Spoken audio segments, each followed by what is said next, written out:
What's going on, good people? I am Trayvon Miles alongside Jeff Harris and Jonah Restuccio. And welcome into the Delmarva Sports Insider. It's the only show giving you in-depth analysis to all local sports here on the shore. That's exactly right. We've got a ton of action again tonight. Let's get right into it. Coming up on this episode, Cape Baseball looking to become the first Henlopen team to win a state championship since 1996. Wow. That's right, and the second episode, there I am, of After the Whistle, featuring a pair of offensive linemen from Sussex Tech. And it was a busy week for the Shorebirds. We check on to see how they're wrapping up the first half of their season ahead of the All-Star break. That's exactly right. Welcome to the show you know and love, of course. It's us again. Who doesn't love DSI? That's right. Delmarva Sports Insider is officially almost summer, but we've still got the last little bit of high school business to take care of. Two more DIAA championships were decided earlier this week. We'll begin with boys lacrosse. Caesar Rodney back in the title game for the first time since 2013, taking on Salesiana. They're good.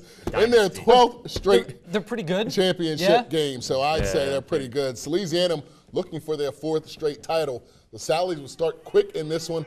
Just a few seconds in, Cooper Urban ripping one from the left side. Sal's go up 1-0. CR would answer back 1 minute later. The Wags, Jared Wagenhofer, taking it himself. He's going to tie this thing up. Next quarter, Wagenhofer still working. Makes a nice move on his defender, slamming another one home right there. But tell me he's not feeling himself. Exactly right. Look at him. Look at him celebrating. But just before the half, Patrick Drake netting one for Salesiana. They would lead 8-6 at the half. Third quarter, number 2, Noah Longest coming from the X, shooting low. That cuts the lead to just 1, but Salesiana patiently wearing out the Riders. Penn State commit Brett Hobbs was good all day long. CR outscored 5-1 in the 4th quarter. Salesiana goes on to win it 14-9. They go on to win their 4th title in the last 4 seasons. I would say that is domination, gentlemen. Yeah. How do you explain a team in the championship for a 12th consecutive year? I mean, we see it with Cape Henlopen girls, and now on the boys' side, it's Salesiana. I just don't know how teams dominate so well in the high school scene. It's a revolving door. It's so funny of, because we saw some very salty parents. We know what Salesiana is. They're a pretty hard school to get into, so they've got a mix of kids from a bunch of different states. So and you have to credit coaching. Yeah. When you really come down to it, I mean, the kids have a desire to play, but 12 straight championship games. Who's the coach over there? Maybe he needs to get bumped up in pay. Not coming from us, but maybe he needs to get bumped up. We're going to switch gears, though. Cape baseball, of course, playing in their first state title game since 2015, facing off against defending champs Caravel. All Vikings early on. Austin Elliott with the sac fly back at the wall. Going to bring home Gatorade Player of the Year, Zach Geloff, to open up the scoring. Then in the 3rd, Cape looking to extend that 1-run lead. Geloff with a grounder up the middle. That's going to score 2 more runs. Cape would have a commanding 5-0 lead going into the 6th inning, but the Bucks are defending champs for a reason. Check out Joey Cylon with this single. It's going to roll down the 3rd baseline, and that's going to score a pair of runs for Caravel. So the Bucks will put up 1 more run in the inning to cut the lead to 5-3, but it would be too little too late. With a chance to end the game for the Vikings, pitcher Mason Flaherty delivers. Strikes out the batter for the 3rd and final out, giving the Cape Henlopen Vikings their first ever state championship. You know, these guys had so much pressure on them to do this right here, and they stuck to the plan. It didn't happen the first 3, and they just kept pounding and believed in themselves. Big game, it's big time, so we just got to, mash the ball and just keep working hard. Guys, what can you say about the Cape Henlopen baseball team? It's pretty amazing, man. And Geloff, to cap off the week that he's had, we'll talk about that in a second, man. But just amazing. I can't believe a Henlopen team finally took it. And I never thought that Cape would get out of the semifinals. The game was 4 hours long against Dover. I never thought that would end. And Caravel, they played until midnight.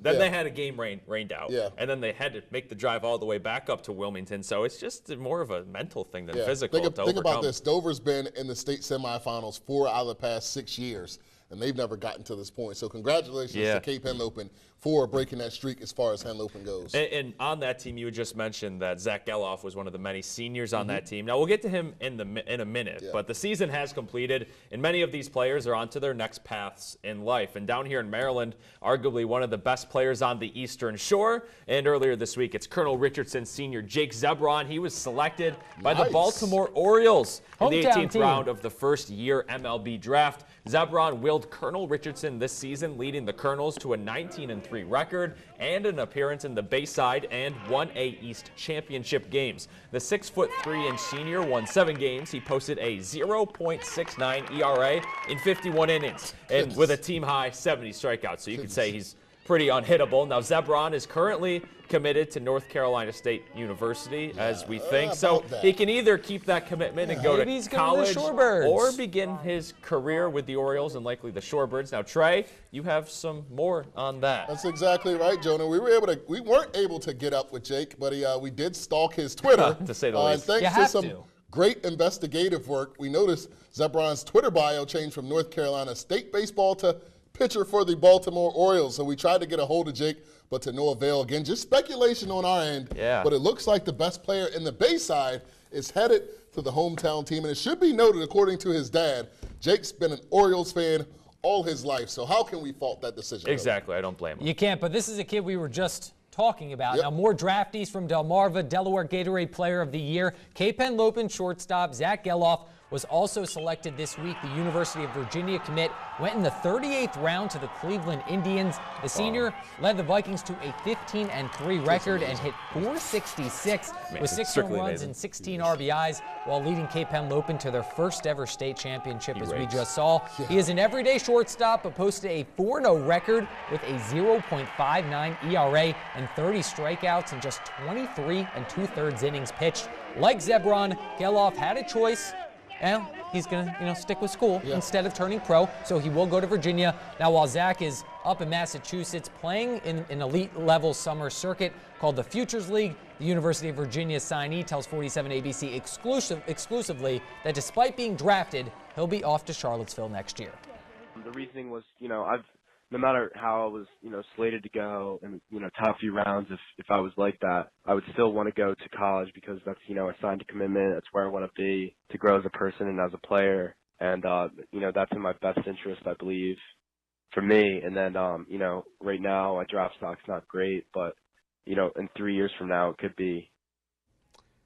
And when he says in 3 years, he has the option to re-enter the draft. So when he's drafted in the 38th round, that's one of the last rounds. He doesn't want to, take that chance. He wants to go to college. And he was telling me on the phone that he thinks that when he gets up again for draft eligibility in 3 years, he has a chance to maybe cut that in half. Top 20 round, top 15 round. Yeah, we've seen a couple players from Delmarva do that exact same thing. Hunter Parsons, selected from Parkside High School, elected to go to Maryland. And look at him now. He's one of the best pitchers in the Big Ten. Definitely going to be drafted a little bit higher than what he was before. It's pretty fantastic. And, of course, we saw those Parkside pitchers. We saw, Sean Fisher, who's now at the University of Maryland. As well, so I have a feeling that over the next 2 or 3 years, we're going to see a lot of the talent here from the Eastern Shore in the Major League Baseball draft, hopefully in those top 20 rounds. Exactly. Hopefully. Fingers crossed. But unfortunately, guys, we have to take our first commercial break. But when we return, the Shorebirds return. Maybe Zebron's going to be playing there. Who knows? They returned home earlier this week to open a 3-game series with Greensboro. Highlights from Arthur W. Purdue Stadium. They're straight ahead. I'm Jake Zebron. I'm from Colonel Richardson High School, and you're watching Delmarva Sports Insider.